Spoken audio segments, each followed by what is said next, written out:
If something doesn't already exist that you want to build, you're probably in trouble. And if something does already exist, there's no reason for that existing to stop you from building your own variation or, clone of it or whatever. What role has focus played in your work? Has that ever been an issue for you, focus? Yeah, it's a constant issue. It's crazy. I used to be more of a parallel entrepreneur where I'd work on multiple ideas at once and you have to divide your time and your focus is just so split.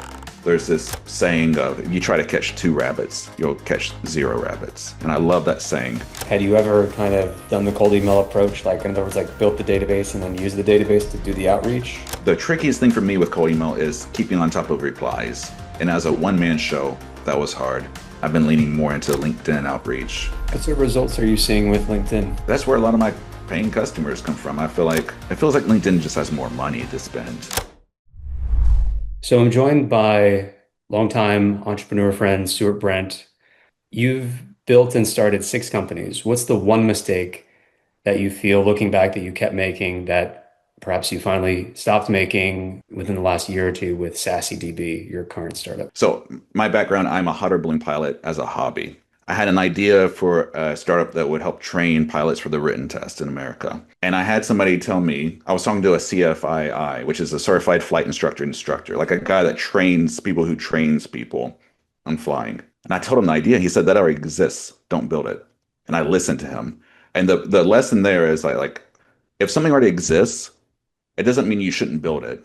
It's more of a sign that you can and should build it, perhaps. The longest lesson I've learned over the last 10 plus years of startups is like, if something doesn't already exist that you want to build, you're probably in trouble. And if something does already exist, there's no reason for that existing to stop you from building your own variation or, clone of it or whatever. What role has focus played in your work? Has that ever been an issue for you, focus? Yeah, it's a constant issue. It's crazy. I used to be more of a parallel entrepreneur where I'd work on multiple ideas at once and you have to divide your time. None of the ideas were making enough money to provide enough, so I would have to like find consulting on the side. So then you have consulting and multiple projects, and your focus is just so split.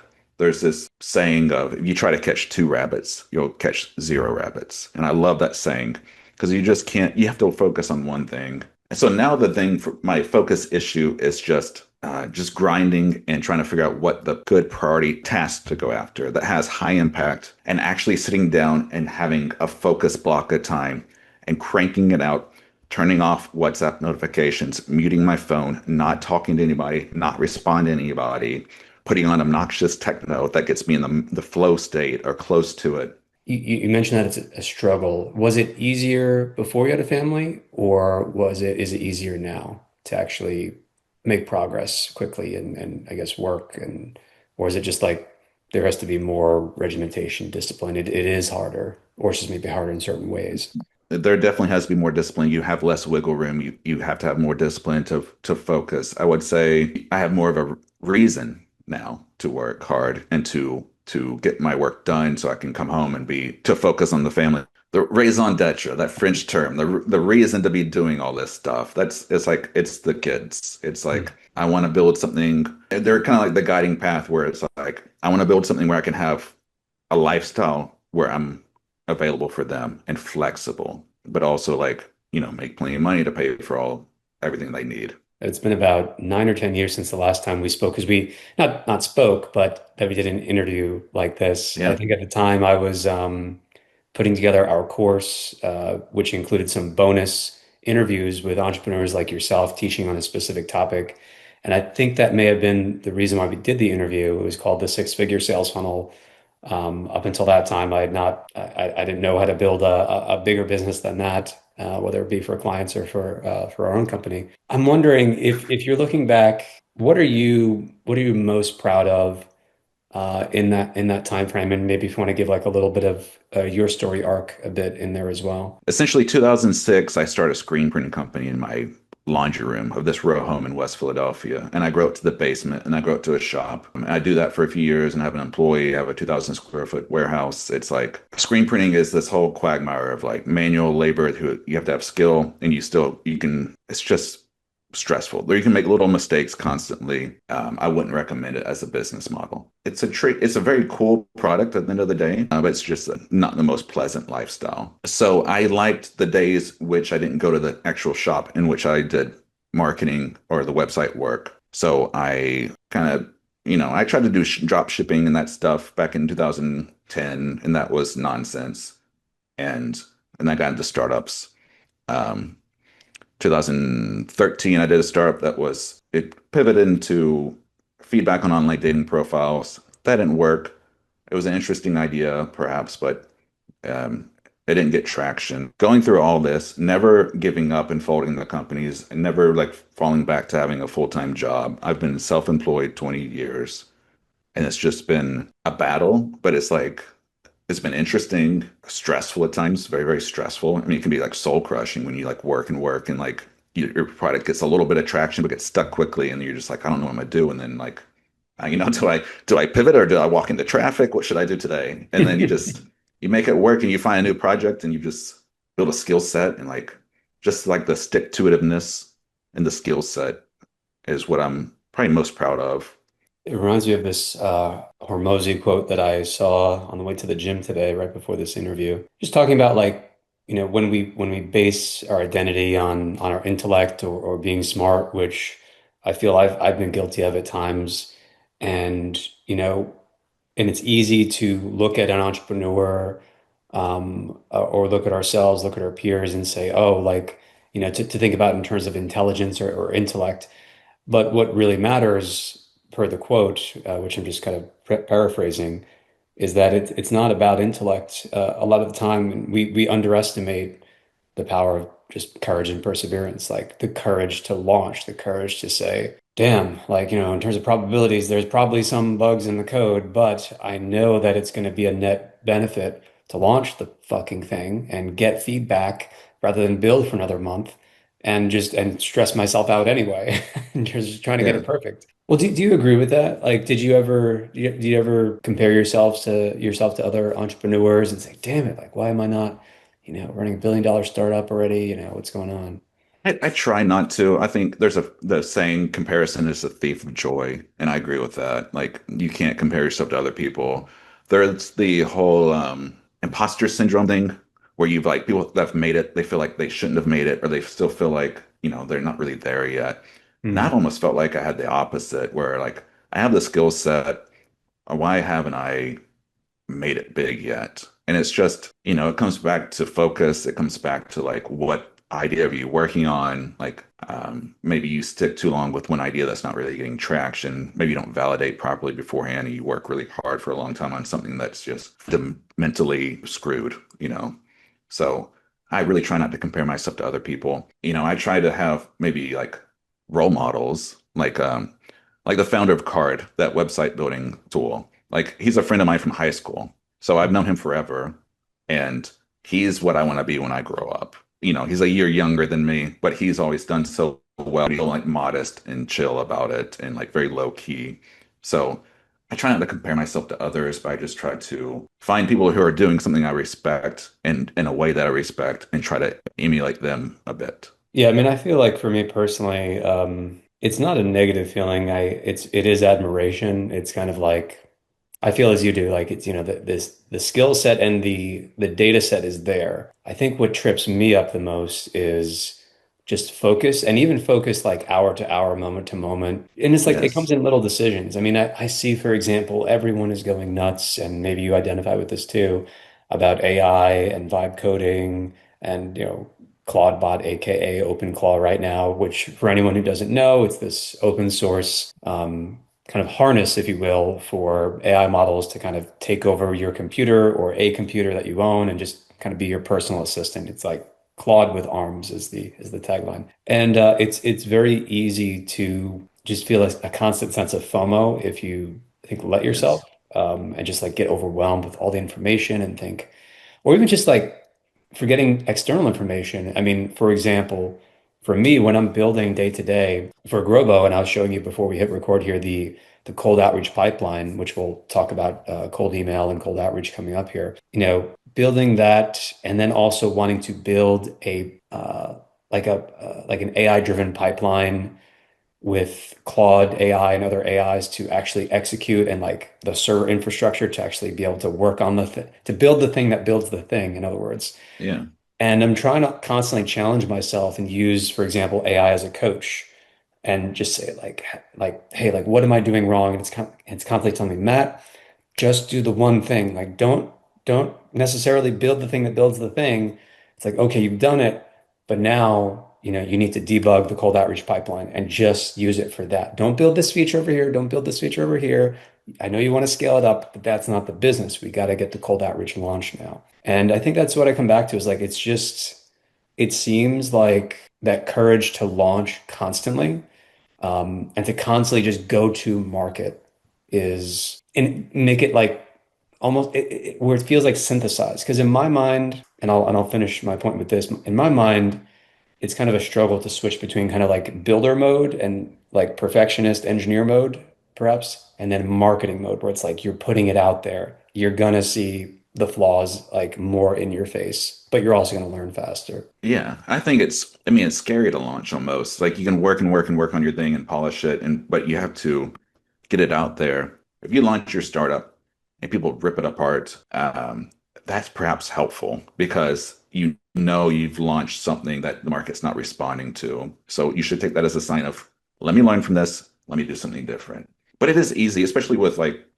all the new tools, the availability now of vibe coding, AI tools, all that, to just build and just have fun with it and just but get stuck just having fun and creating and feeling like, oh, I can build this, and like before I launch I need this feature and I just learned about this offshoot, so I should build that too. And you can just do it forever, and it can get hard to stop and to like just say like for saasyDB, the SaaS company database I work on, like what I really need to do is just always be researching companies and employees. And that's not sexy new tools, and it doesn't involve like the cutting edge of AI, but that's what people are coming for and that's what they want. So that's what I need to do. And that's like the one thing, that's the focus bit, is like offering. And I need to focus on that instead of like going off and having like, you know, newer features, or like if one person requests one little thing, um, and it's only one person's ever requested it, don't, launch into that and build that out for like just like one person. And that's something you have to learn, and that's part of the discipline too. Like I had one customer who hadn't signed up yet. He said, I need a legacy filter and then I'll sign up. So I built it for him and I thought it'd be quick and easy, and it wasn't. And, he's the only one I ever asked for it. And that was foolish of me. When you're prioritizing what features to build in, you should wait until 3 or 6 or 10 people talk about it. So, but yeah, and then you talked about trying to go from marketing to building mode, and that's tricky. So one thing I do is I try to have a marketing week and then a dev week, and like back and forth forever. And that's not a novel idea. I mean, there's even a website that's like coding week or marketingweek.com or something like that. And it just shows you this is a coding week. So you can just keep track. And I've been having it built into my calendar on my laptop. So I know like this week I should focus more on building the thing. Hmm. And the next week I should focus more on selling the thing. So saasyDB is your current startup. Is that your number one focus right now? Yes. So I still own the screen printing company, but I just kind of let it fall away. Like I used to work on it some and kept it going, and it was kind of stuck at a certain level. And then macroeconomic trends last year made it seem just more difficult, and saasyDB felt promising, so I just leaned into that. So now that's my main focus. I also do some promotion of a friend of mine's cold email infrastructure company, slicey.ai. So yeah, let's talk about cold email and cold outreach. I just want to give a little more background in terms of the story about how you arrived at saasyDB. Um, you mentioned that you had several startup ideas. One of them was the dating profile, for example, evaluations. I remember that. What was the name of that again? Ignite Your Match is Ignite what Your I Match. changed the name, and that's what it was when I folded it. What did you learn from the startups immediately prior, like that one, to saasyDB? And because it seems like it was like an evolution, and then it got more similar, and then saasyDB is what you started. The necessity to validate ideas properly. That's one thing. And I recognize at the time I was bad about it. I was still just build what I thought I wanted to build, what I thought would work. But it was Like saasyDB as it exists today is a pivot of a pivot because I did 4 years ago, I had an idea how to research and find unpublished email addresses at companies. So I built that and I tried to sell that as a standalone SaaS. I never validated the idea by talking to people. I just went for it because I thought this is going to be a good idea. But the UX was lousy. The experience was weird. It was like you would put in a company name and it would take a few minutes to find the people. And like no other lead database works like that because it was a research tool and like people are used to like you type in Growbo or whatever and you see Matt, you see all the other people that work there. But this was just a lot different. So then I saw cyberleads.com. So he's a guy that researches recently funded companies. I said, I need to do something to sell data using my research system. He makes okay money. I'll just do what he does. So I finally got smart and I started asking people, I have this research system. What data do you see missing in the marketplace? So I started talking to a lot of go-to-market people, code people, because I was already kind of in that network. And they talked about SaaS companies. It's hard to find SaaS companies. There's a lot of noise within SaaS company databases, or like if you search, like on LinkedIn Sales Navigator, you can't search for SaaS. So you search for software development because that's SaaS companies, but then you end up with agencies too. So it's just there's no clear, clean database that was high quality. So I validated that idea by talking to people. But they actually gave me that. I'm talking to people gave me this idea because it was like a niche that I was interested in too. So I leaned into it and I said, "Would you pay for this?" And I said, "Would you pay for this now? Will you give me money now? And when it's built, you can use it." And I made sales. I made more sales before I built it than I did with previous startups total, and that validated it. So that was one thing I learned over the arc of I don't know 8 or 10 startups. Essentially, it's just like validation is super important. Trying to invalidate an idea is equally important. Like talking to people like, what is wrong with this? What would keep you from using this? What issues do you see with this idea? Then you'd have an idea of like what's going to be hard, what's going to be brutal, what's going to be perhaps terminal for the business model. Because all these businesses are sort of just experimental business models. I was in this business networking group here in Nashville, and I got brought on by somebody in the group he had a facility management company. They had an internal tool they wanted to bring to market as a standalone SaaS. So he hired me to be like essentially the project manager, but like wearing a lot of hats. Um, so we raised money. We brought this tool that was crude for the employees only to market as a standalone SaaS, and it was Sisyphus, like the guy that wants to push the rock uphill forever. It was like that. It was brutal. And it wasn't until I got on actually the facility management subreddit and I asked 20 guys on there, would you use this? Why or why not?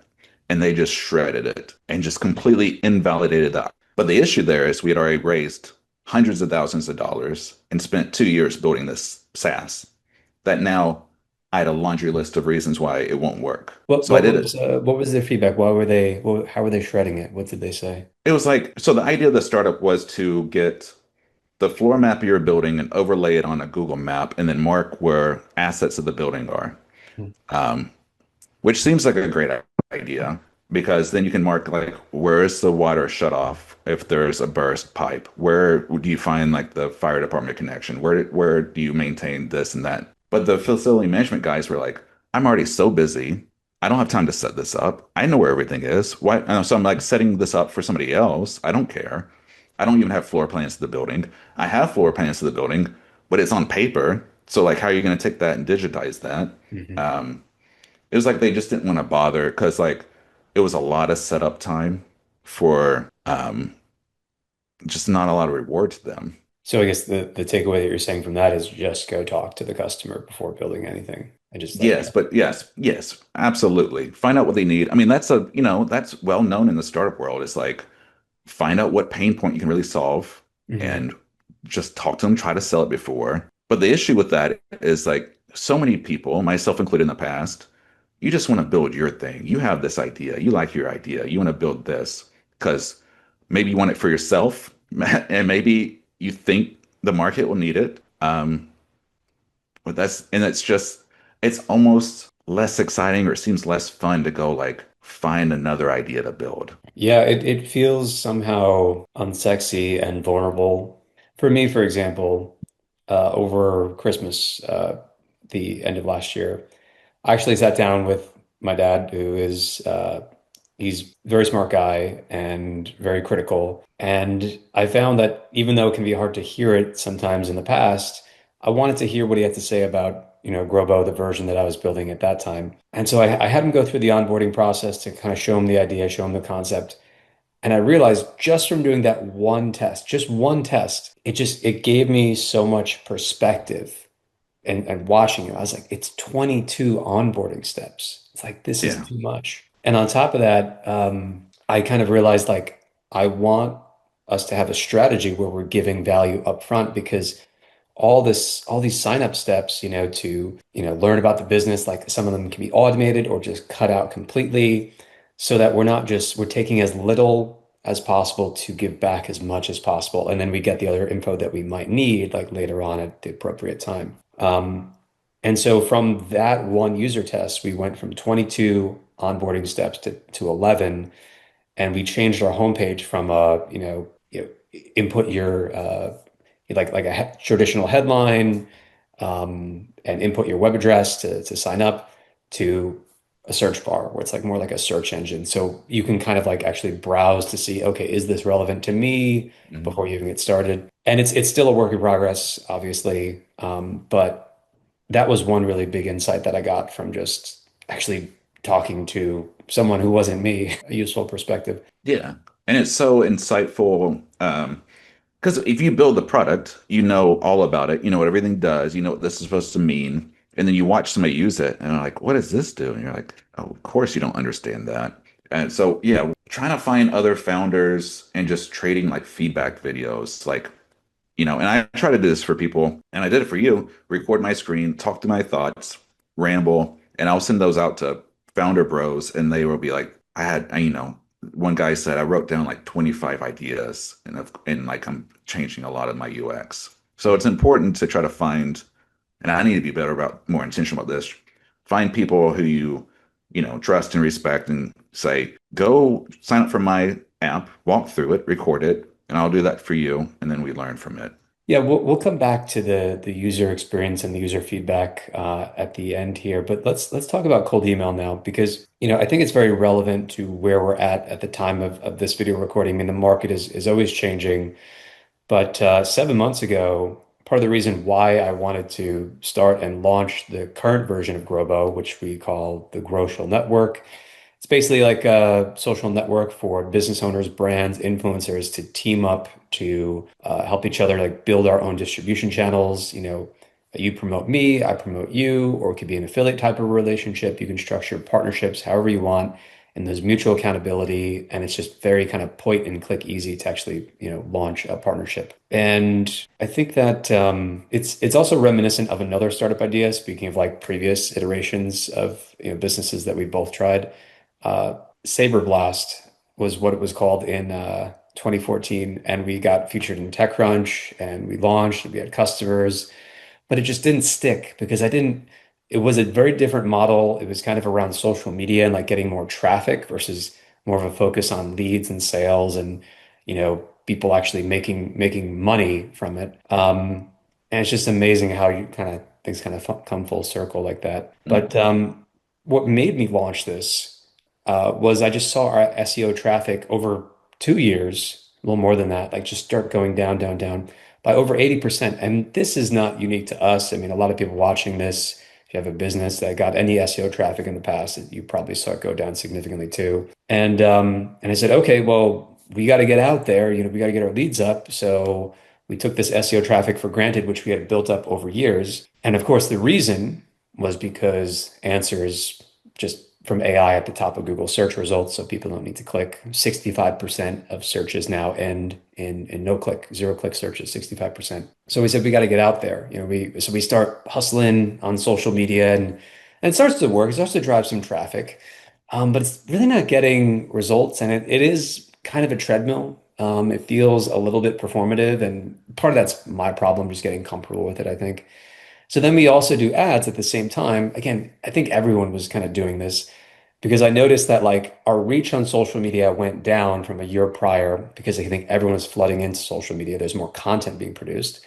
And then at the same time, um, with paid ads, we saw our ad cost balloon by like 50 to 200%. And it's like, okay, so those costs are not economically sustainable in terms of like knowing our customer acquisition cost. And social media works, they both work, but social media is a treadmill. So I said, well, let's build and launch Growbo to let people team up and we will, use our own product and solve our own problem.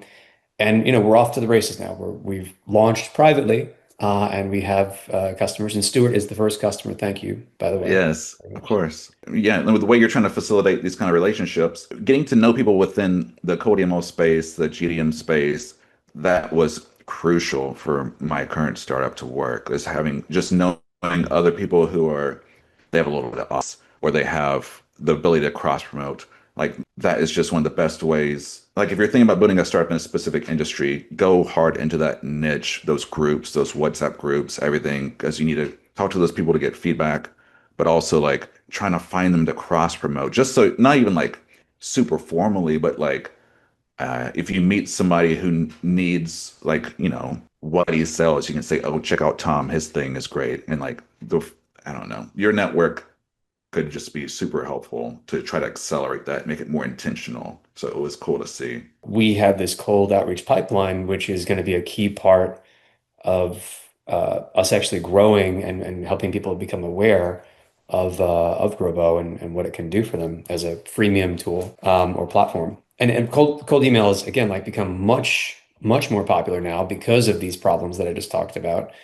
Um, I'm just wondering because you're doing this day to day, I'm just getting started, and I feel like I've learned a ton just in the last 2 weeks. What is your experience like, and what are kind of like the nitty-gritty things that you're seeing that I don't know, maybe a lot of people haven't noticed or that's that's changed recently that you think would be useful for them to know about? I mean, I think it's just continuously getting harder to land in inboxes. That's not a novel idea. Everybody talks about that, but deliverability, having to have everything aligned, like you used to not have to have SPF and DKIM DMARC records on your domain. You used to be able to just kind of like be sloppy with it and still get in inboxes and get reply rates and like it's just there's more and more to do properly in order to get anywhere with it. And then like the cold truth is that it's just absolutely a numbers game. So you do need to email 1,000 people to maybe get, two people on a call. And that might be kind of a good metrics just to have that. Like I had lunch with another person that does marketing just before this, and she was saying when she sends the campaign, she will get 1% positive replies. Like from, overall, like out of 200 people, two people will be a positive reply. And that's actually good. I mean, that sounds lousy. Like one out of 100 people email care, but those are pretty good numbers. So that, I mean, that's part of the nitty gritty is just it's a volume. It's a lot of technical setup. You can make all that easier by working with the right people. I mean, like Slicey, they set up all the inboxes, all the domain settings you need, and they have your inboxes set up in your sequencer within an hour. But I think it's daunting for people to start set up just because it's like, there's a lot of psychological stuff with it where like, I don't want to bother people. Like, what if they're not nice? What if they tell me to go to hell? And maybe they will, but it's not that common. But it's also like it just happens. Hmm. Um, but it's like it's scalable outreach. It can be well targeted. It can be very effective. And at the end of the day, once you've done it for a while, you can calculate. I sent out, 10,000 emails and I made this much. I can see that like on average, every email made me 15 cents or something. And that's not much, but it's a volume game. So like, it can build and you can also use it to try to validate your ideas. You can use it to try to figure out what your targeting really should be because you can start campaigns and kind of experiment and you send out to like, six different job roles at companies, 1,000 each, and you say, oh, like the event director respond, like that job title of event director, they had the best response rates. So now I know to lean into that and go into it. So it's a lot to set up. Sometimes when people debate getting into it, I tell them to do cold outreach on LinkedIn first because you don't need a whole infrastructure set up. You can kind of test your idea. One of our suppliers for our cold outreach pipeline, mailin.ai, Spoke to Tomer, who's the founder, and they supply SMTV mailboxes, and they have their own kind of proprietary method, similar to Slicey, but sounds like a little different. Um, and one of their case studies that he posted about on LinkedIn, which also caught my eye, and part of what made me want to do business with them, was they were sending millions of emails, but getting a 26% response rate. And I asked him, like, how did they do this? It's like, well, it was they were reaching out to influencers. I was like, oh, well, was it like were they offering a free tool? He's like, yeah, it was kind of along those lines. So, the reply rate that I find so interesting to think about, because the higher the reply rate, that shows engagement, that helps your deliverability, with because Gmail and Microsoft and anyone else, they see this and they want to they're more likely to put you in the mailbox if that's the case. So it's like partially like, who are you reaching out to? Like if you reach out to startups and influencers, like they're probably more likely to just reply, I think, right? I mean, I don't know, maybe your experience is different, but that would be my guess. Because I also, but also like the offer, as you mentioned, so critical. And but the easier it is, the less friction it is, like getting on a call Yes. versus here's a free tool or a video. I think I've seen work well. Like with your acquaintance who mentioned you in a recent video, uh, Tyler Hansen, Taylor Heron. Taylor Herron, right? Taylor Herron. Yes. When I listen to what he's saying, sound very credible. He talks about how they have a hypothesis or multiple hypotheses they'll test and they'll go big very quickly and get data back quickly. I love the perspective too that he brings where you can see cold email as it's like market research. So by testing these different ideas, you see what people respond to.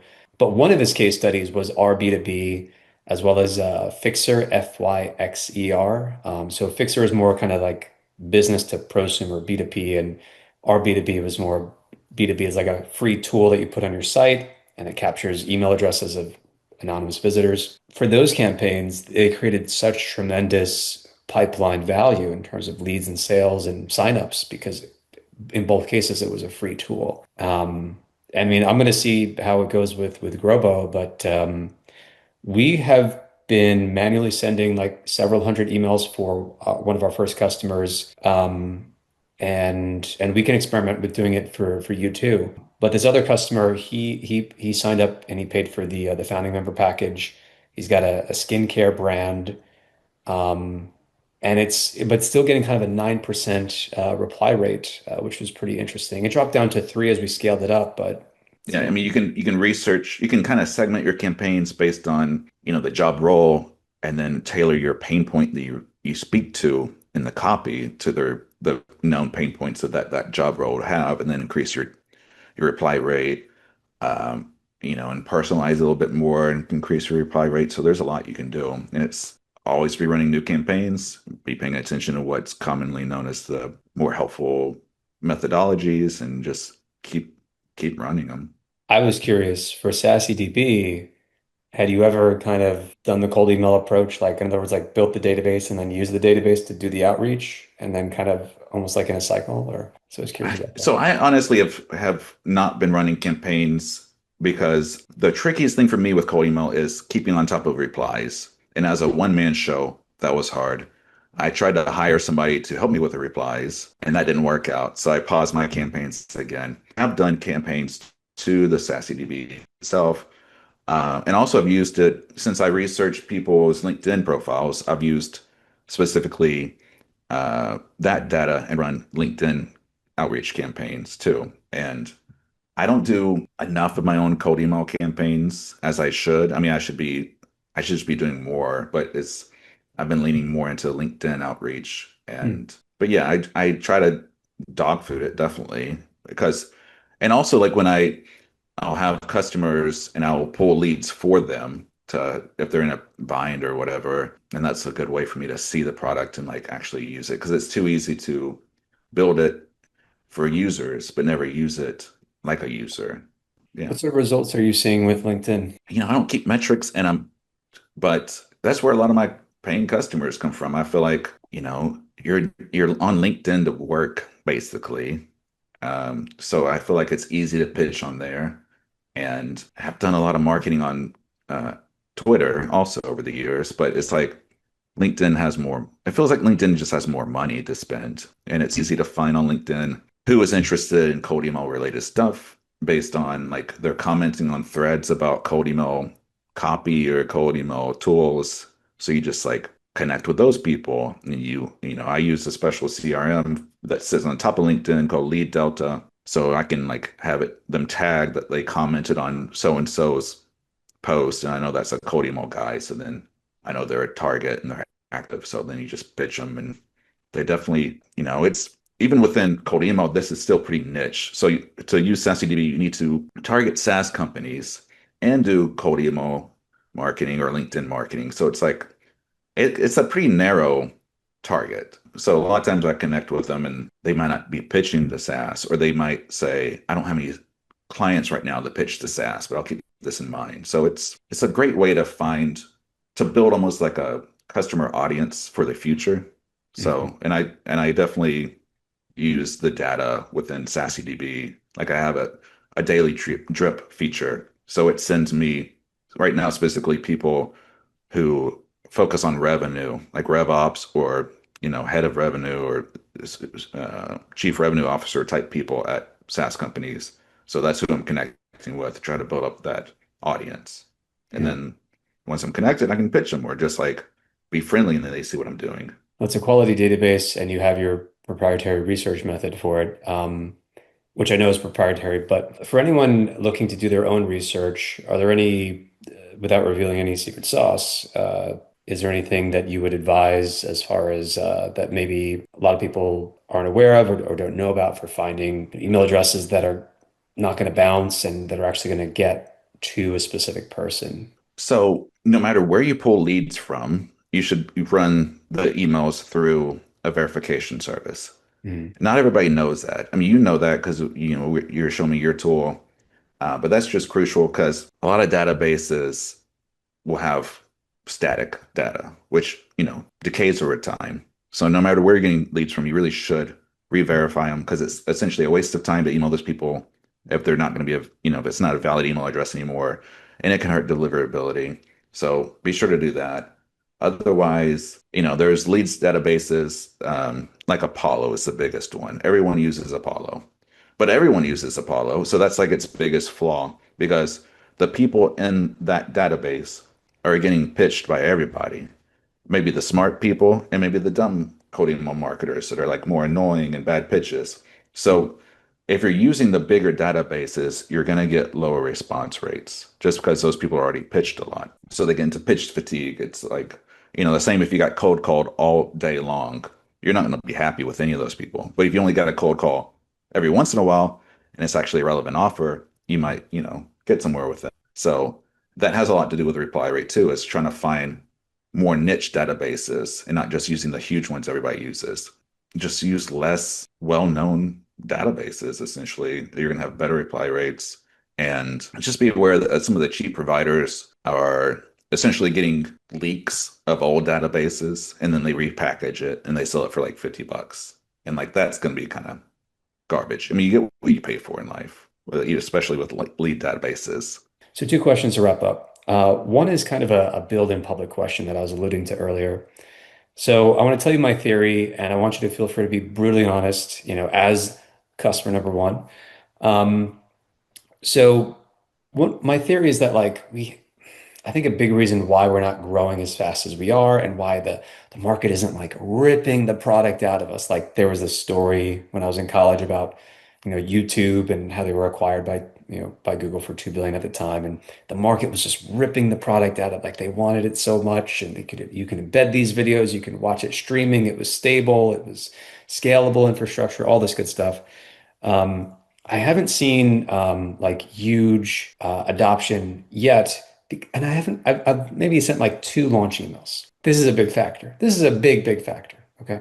Yeah. I just been building a lot, probably too much, at least in terms of the ratio. My theory, though, I think early on, since we're early on right now, um, and the value of the platform grows as more people are on it because it's just easier to find more partners and people are looking more often, more proactively and whatnot. The next version or kind of the next key features that we need to build once we get a our cold outreach working and I start promoting more on top of that, I think we want to position it maybe like an AI agent where people would sign up because right now it's kind of like it's almost like you have to commit to it a little bit like LinkedIn.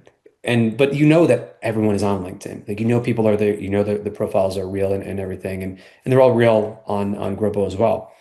But there's maybe like a volume factor psychologically speaking. And I think that just that level of effort that's required, like if we can like bring that as close to zero as possible by having an AI agent who will, for example, help you get onboarded. You just tell it, here's my website. This is what I want to get. I want to get backlinks. I want to get partners to cross promote with. I want to get, affiliates, or I want to get a different type of partnership, whatever it is. Here's my website. This is what I want. This is what I'm willing to give. A 30% commission, a lead magnet, cross promotion, whatever it might be, link backs. So website, what do you want? What are you willing to give? That's it. The AI agent goes off, kind of like just goes through everyone continuously and then brings it back to you and kind of pre-negotiates each of the partnerships with the other AI, with the other AI agents on the network and basically just serves up these partnership opportunities to you, to Stuart, and on a silver platter, so to speak. And you just have to kind of review, maybe finish the negotiation and kind of push launch. So I call it the silver platter strategy. What do you think? Am I overthinking this or maybe just go with No, promotion? I think that makes sense. So you need to show the value as quickly as possible to get people to do something to ever come back. Because you'll have people will sign up and then they never ever come back. You never hear from them again. So if you can show them the value by saying these are, four companies you should talk to, I think that makes sense. You're doing an AI agent. This reminds me of Bordy. Do you know Bordy? That it's an AI tool, Yeah. and it messages me on WhatsApp like every couple days, and it says, "Hey Stuart, I found you this guy. He has a GTM agency. He just signed up. I just talked to him. He'd be a good fit. Can I introduce you guys?" And I say yay or nay. But it's like it's super helpful and it's cool because it's actually an AI that is not annoying and it works and there's the value right away. It was easy to set up. It's handed to me. Like to your point, like this AI just texts me and says, "This is a good connection." So for your onboarding, if you can quickly find out via an AI agent, what are you looking for? Okay, here are some examples. I think that would serve you really well. And then maybe even have the offer where it can keep just sending via WhatsApp or via email, just like here are two more promotional partners. Mhm. Because you do have the network effect. That's going to be a uphill battle. But if you can encourage that kind of adoption where they can see the value and during onboarding and also like just encourage people to post just because you have the opposite issue of me where like more people know about it, supposedly less value my users. But for your tool, the more people know, tremendous. So Mhm. trying to bring them on, show them the value, but then get them to share it. And you have a built-in potential flywheel that will help. But the early days will be rough. Build quick, market hard, and have a moat, and you'll probably be okay. What is one fundamental truth about business or entrepreneurship or even life that you have come to the conclusion that it is in fact true, but maybe you're a little contrarian on this point, and maybe a lot of people might disagree with you on it? Is there anything that comes to mind in that way that you found as you found through your experience being an entrepreneur and seeing the ups, seeing the downs, seeing the successes? Just that it's extremely difficult at times. It can like, be soul crushing at times. The harsh truth is that it's extremely difficult and it's easier to go have some job and let somebody else tell you what to do all day. It's hard to be in charge and know what the best thing to do today, what's the best thing to do next week, what's the plan for the next few months, what's the big picture. Like all that's very, very difficult. How do you get through that? Is it just get easier by accepting that that is the truth and it's like it it, doesn't. it yeah, you have to accept it. He's like, this is my battle. I've chosen. I can keep in this battle or I can give up and go get some sort of job. But a job sucks too. I mean, it's just difficult either way. The job's uncertain in that you could get fired next week with, nothing but a half a handshake and they give you a box to clear at your desk. Or you can have the uncertainty of your own mission, but the own mission is more fulfilling. What makes it all better is sales. I mean, like that's the salve is the Stripe notifications. I can be Mm. having a stressful day and nothing's going right. And like this task I'm trying to do is taking me 3 times longer than I thought it would. And it's not going well. And I just, screwed up this one thing and it's wasting my time. But then I get a Stripe notification. I'm like, oh yeah, I'm back, baby. Like everything's cool now because somebody paid me for this dumb shit. And that's what keeps you going is like the fact that you're building something people want and they're paying you for it because you're solving some aspect of a problem to make their own job a little bit better. Thank you, Stuart. The Of business course. is saasyDB.com. Go check it out. Awesome. Thank you so much.